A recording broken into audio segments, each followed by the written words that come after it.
Tammy didn't listen to me. I just got back to the car after checking out and paying the bill. When I handed the manager my room key across the counter, he ignored it. Instead, he stood up, walked to the wall behind his desk, and flicked on the switch. A red glow flickered on the walls. I turned around, thinking it might be a police light, but it was he who turned on the flashing vacancy sign. Our room must have been the last one available, and now that we were done, the manager was trying to rent it out twice in one evening. The next thing he did was pick up the phone, press 2 numbers, pause, and then say, "Doreen?" Number 3. Urgently. Only after that did he return to the counter with my bill. After paying and returning to my car, I saw the maid's cart already in front of the open door of the room where Tammy and I had spent the last hour. I got in the car, thanked Tammy for the great time I had, and told her how much fun I had with her. As usual, she didn't listen to me because she was completely engrossed in her phone. The same thing happened on the way to the motel, as if our time together was just a temporary distraction from her endless texting with her friends. I tried to make my words sound sincere, but in reality, I was only pretending. I felt relaxed and satisfied because she knew how to push my buttons and make me enjoy herself. In return, I usually gave her some good sex, from which she was delighted. There was nothing more to our relationship than that. As I finished my casual expression of gratitude, I saw another car quickly pull into the parking lot not far from my car. I wasn't worried because most of the lights in the motel parking lot were out, and I parked carefully in a lot so dark that no one could tell what color my car was, let alone see my license plates. The new car was parked almost directly in front of the office, so it was bathed in white light, highlighted by a flashing red vacancy sign. I saw a man get out of the car and quickly go to the office. While I was fumbling with the keys, the man left the office. He signed up almost as quickly as I did. His passenger, a woman, got out of the car and ran towards him. At the same time, she turned her head in all directions. She reminded me of the first time I met Tammy. I looked around, just like she was doing now, because I was scared to death that someone would see me. Tammy didn't care about anything other than revenge on her unfaithful husband. I sank into my seat, watching the woman. I knew I was in the dark and she couldn't see me, but there was no point in taking the risk. The woman stepped into the white light. The vacancy sign flashed bright red, and her worried face was clearly illuminated. My heart has stopped. It was Helen. 2 seconds later, they were at the door of the room. The maid has already left. My wife entered the room and the door closed behind them. My first instinct was to jump out of the car, break down the door, beat the man to a pulp, and drag Helen by her hair to my car. But I pulled myself together and took a deep breath. I looked at Tammy to see if she had seen anything. She was completely immersed in her phone. When I calmed down, I became scared. My throat tightened. It felt like someone was strangling me to death. These were my physical and mental reactions to the realization that I could stop Helen before she cheated, but if I did, it would destroy our marriage. I started the car because I didn't trust myself. If I had stayed there, I might have done something I would regret for the rest of my life. I quickly drove to the mall where Tammy had left her car. As usual, I parked a few rows behind. She felt that the car was not moving, looked up, saw where we were, and opened the door. Bye. Bye. A second later, she disappeared from my sight.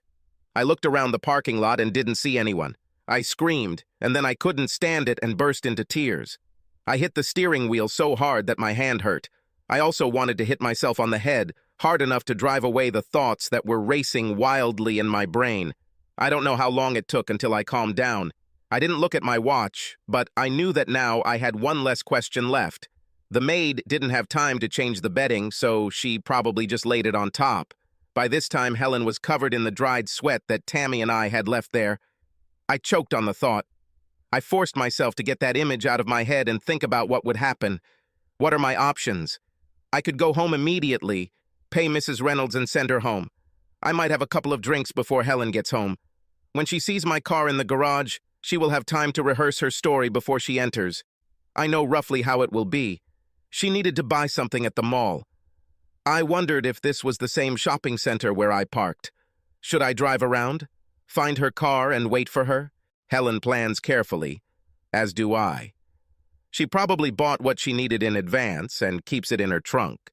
The purchases are in her trunk in a shopping bag. Later in the evening, when he drops her off at the mall, she goes inside with her bag and walks around a bit, hoping to run into someone she knows, so she can have evidence that she went shopping there that evening. Then she will go with her bag to the car. This is what I would see if I accidentally found her car and caught her off guard. She'll be surprised to see me when she gets home because I told her I have to work late and won't come until she's asleep. I wondered if she had called me at the office to check on me before leaving home. It didn't matter because my rear was covered. If my phone went directly to voicemail, she knew it meant I was talking to a client after hours. There was no one else in the office to talk to. After my dates with Tammy, I always rushed back to the office and worked alone for a couple of hours. I would wait for a call from Helen that she was going to bed, and then I would leave after a while and go straight home. There's no need to go back to the office tonight. I don't think Helen will call me from the motel. What should I tell her when she gets home? Should I try to confuse her? I could start by asking her what she bought. Was she at the mall where my sister works? Did she see her? She certainly wouldn't look exhausted and sweaty. She'd take a shower and look fresh as a daisy for Mrs. Reynolds' sake. Suppose I looked into her eyes. What would I see? As soon as I thought about this scene, I knew it would never happen. I never asked her about shopping. I might have gotten away with asking one time, but Helen's antennae would have gone up after that. I shuddered, imagining how everything would happen. What started with me interrogating her will end with her interrogating me. She won't rest until she knows what's on my mind.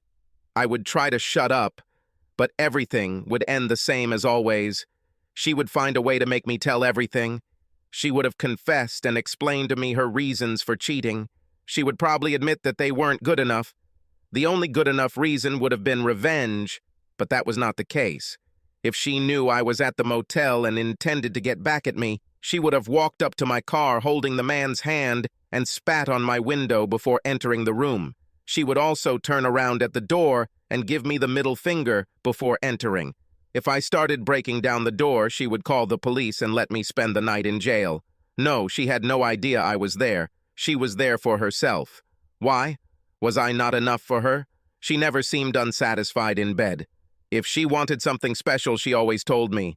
This rarely happened. Helen was usually upbeat and positive. She always smiled. I tried to remember if there were any signs that she was unhappy with me. Suddenly it dawned on me. About a month ago, she asked me if I was getting bored with her. I immediately and emphatically told her how crazy that sounded. She was and will always be the most exciting thing in my life. Now I was struck by lightning where this question came from. It wasn't dissatisfaction, it was a disappointment. How many times has she been disappointed? I remembered a couple, but there were probably many more. She was in a great mood, but I was tired. She never criticized me, but she was disappointed. She once remarked that I used to demand so much love that it bores her at times, but now she seemed to want it more than I did. I told her that's not true. Didn't I prove how much I lusted after her every time we made love? But she felt that something was wrong. I worked hard, played with the kids, did things around the house like always, but now I had someone else to worry about. Tammy. I had never thought about it before, but I was having as much sex as always, maybe even more. The difference was that now there were two women providing it, so one of them was rejected. She was upset and doubted herself. Helen is as beautiful and sexy as any woman 10 to 15 years younger. I was sure she was sometimes picked on in the office. Since I was no longer courting her the way I used to, she was probably wondering about her attractiveness as a woman. This left her vulnerable to the attention of someone who took advantage of her weakened defenses. Once she decided to give in to him, I'm sure she was prepared.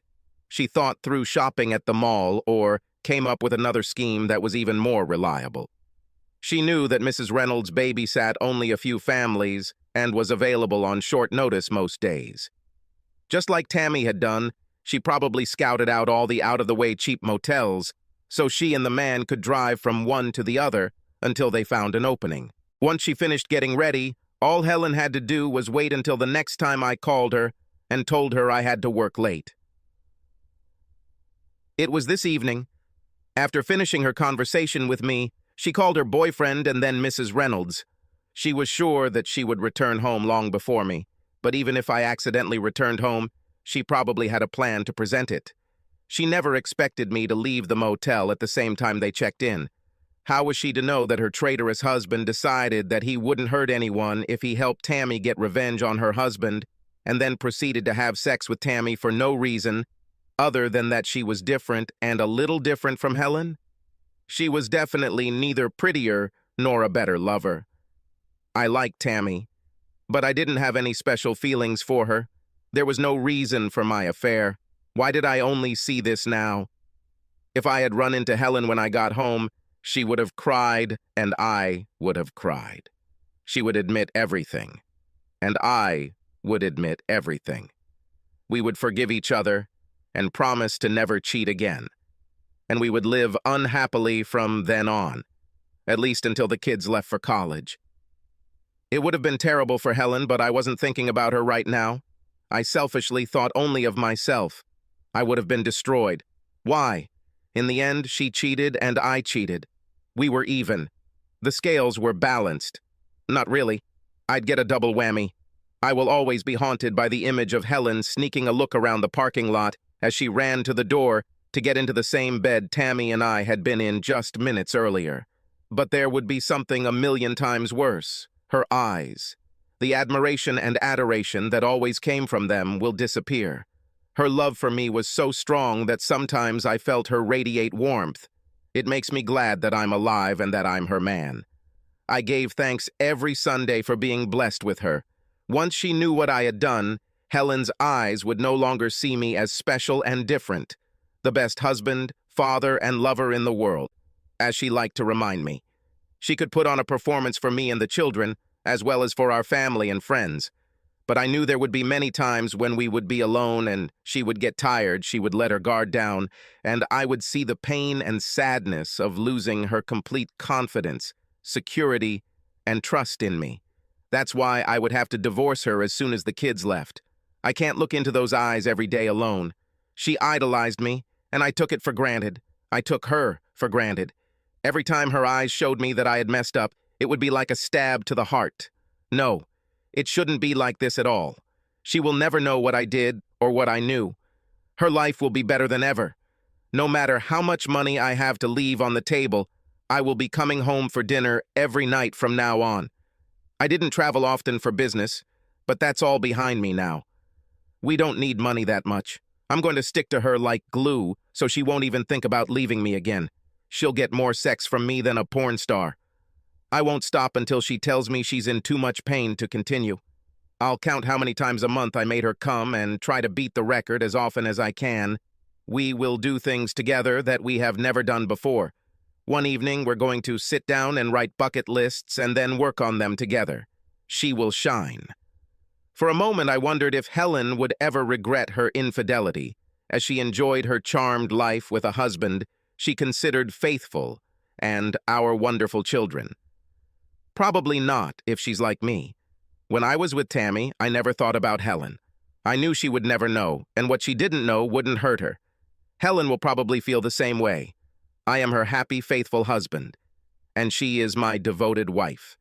Since it only happened once, it didn't mean anything. If she has any guilt, she will let it go, making it up to me in weeks or months. Eventually, it will all fade from her mind, and she will be able to forget it ever happened. But not me. I already know that no matter how hard I try to put it out of my mind, I will never forget that evening when she came into the room after me. Subscribe to our channel so that your second chaff doesn't cheat on you, and go ahead and listen to the next story, because this story is nothing compared to the next one. If you're under 18, don't even think about listening to the next one. About listening to the next one. About listening